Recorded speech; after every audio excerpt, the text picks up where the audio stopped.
കണ്ണൂർ പാനൂരിലെ വിഷ്ണുപ്രിയയെ കഴുത്തറുത്തു കൊലപ്പെടുത്തിയ കേസിൽ കോടതി ഇന്ന് വിധി പറയും. തലശ്ശേരി അഡീഷണൽ ജില്ലാ സെഷൻസ് കോടതിയാണ് കേസിൽ വിധി പറയുക. പ്രണയപ്പകയെ തുടർന്ന് 22-കാരിയായ വിഷ്ണുപ്രിയയെ മുൻ സുഹൃത്ത് മാൻതേരി സ്വദേശി ശ്യാംജിത്ത് വീട്ടിൽ കയറി കഴുത്തറുത്തു കൊലപ്പെടുത്തിയെന്നാണ് കേസ്. 2022 ഒക്ടോബർ 22-നായിരുന്നു നാടിനെ നടുക്കിയ കൊലപാതകം നടന്നത്. വിവരങ്ങൾ സുനിൽ ഐസക് നൽകും. സുനിൽ, എപ്പോഴാകും വിധിയുണ്ടാവുക? നേരത്തെ വിചാരണ നടന്നപ്പോൾ പ്രോസിക്യൂഷൻ വാദങ്ങൾ എന്തായിരുന്നു കോടതിയിൽ?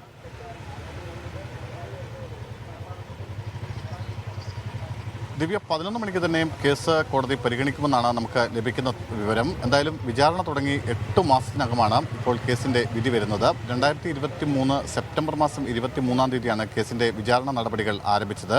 അതിവേഗ വിചാരണ നടപടികളാണ് Thalassery judicial first class magistrate കോടതി 1-ൽ നടന്നത്. എന്തായാലും അതിൻ്റെ വിധി കഴിഞ്ഞ ദിവസം പ്രഖ്യാപിക്കുമെന്ന് അറിയിച്ചിരുന്നു. പക്ഷേ ചില സാങ്കേതിക പ്രശ്നങ്ങളെ തുടർന്ന് ഇന്നത്തേക്ക് മാറ്റിവെക്കുകയായിരുന്നു. 49 പ്രോസിക്യൂഷൻ സാക്ഷികളെയാണ് ഇതുവരെ ഈ കേസുമായി ബന്ധപ്പെട്ടുകൊണ്ട് വിചാരണയ്ക്ക് വിധേയമാക്കിയിരിക്കുന്നത്. ഒപ്പം 40 തൊണ്ടിമുതലുകൾ, 102 രേഖകൾ എന്നിവയും കുറ്റപത്രത്തിൻ്റെ ഭാഗമായി സമർപ്പിച്ചിരുന്നു. ഒപ്പം മറ്റൊരു പ്രധാനപ്പെട്ട കാര്യം, ഈ പോസ്റ്റ്മോർട്ടം സംബന്ധിച്ച അതിൻ്റെ റിപ്പോർട്ടുമായി ബന്ധപ്പെട്ട കാര്യങ്ങളാണ്. 29 മുറിവുകൾ വിഷ്ണുപ്രിയയുടെ ശരീരത്തിൽ ഉണ്ടായിരുന്നുവെന്നാണ് പോസ്റ്റ്മോർട്ടം റിപ്പോർട്ടിൽ പറയുന്നത്. അതിൽ 10 മുറിവുകളും മരണം നടന്നതിന് ശേഷം ഉണ്ടായതാണെന്നാണ്. അതായത് അതിക്രൂരമായ ഒരു കൊലപാതകമാണ് നടന്നിരിക്കുന്നത്. പ്രണയത്തിൽ നിന്ന് പിന്മാറി എന്ന കാരണത്തിൽ അതിൻ്റെ വിദ്വേഷമാണ് ഈ കൊലയിലേക്ക് നയിച്ചതെന്നാണ് പ്രോസിക്യൂഷൻ്റെ വാദം, അല്ലെങ്കിൽ പോലീസിൻ്റെ അന്വേഷണത്തിൽ കണ്ടെത്തിയിരിക്കുന്നത്. ഇക്കാര്യം പ്രതി പോലീസിനോട് സമ്മതിക്കുകയും ചെയ്തിരുന്നു. വീട്ടിൽ അതിക്രമിച്ച് കയറിയ ശേഷം വിഷ്ണുപ്രിയയെ തലയ്ക്ക് പിന്നിൽ ചുറ്റികൊണ്ട് അടിച്ചു വീഴ്ത്തി കഴുത്ത് അറുത്താണ് ക്രൂരമായ കൊലപാതകം പ്രതി നടത്തുന്നത്. ഇരുവരും തമ്മിൽ ഏറെക്കാലം സൗഹൃദത്തിലായിരുന്നു. അതിനുശേഷം ഈ സൗഹൃദത്തിൽ നിന്ന് വിഷ്ണുപ്രിയ പിന്മാറുകയും മറ്റൊരാളുമായി സൗഹൃദം സ്ഥാപിക്കുകയും ചെയ്തു എന്ന സംശയമാണ് കൊലപാതകത്തിലേക്ക് നയിക്കുന്നത്. എന്തായാലും ഇതിൽ പ്രധാനമായും 2 സാക്ഷികളാണ് ഈ കേസുമായി ബന്ധപ്പെട്ടുകൊണ്ടുള്ളത്. ഒന്ന് വിഷ്ണുപ്രിയയുടെ ആൺ സുഹൃത്താണ്. ഈ ആൺ സുഹൃത്തുമായി വീഡിയോ കോൾ വഴി സംസാരിച്ചിരിക്കുന്നതിനിടയിലാണ് പ്രതി മുറിയിലേക്ക് കയറി വരുന്നത്.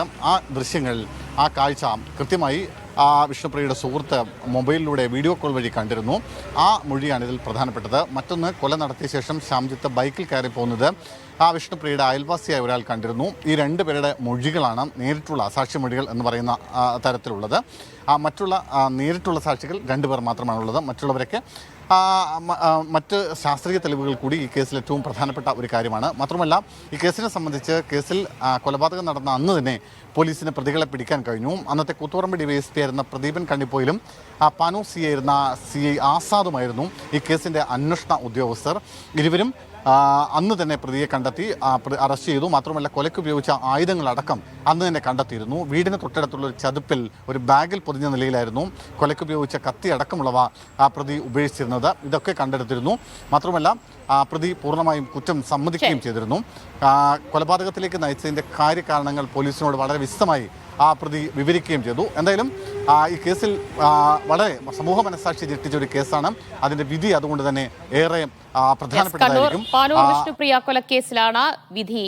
കോടതി ഇന്ന് വിധി പറയുക. അല്പസമയത്തിനുള്ളിൽ തന്നെ വിധി ഉണ്ടാകുമെന്ന് പ്രതീക്ഷിക്കുന്നു. സുനിൽ ഐസകാണ് വിവരങ്ങൾ നൽകിയത്.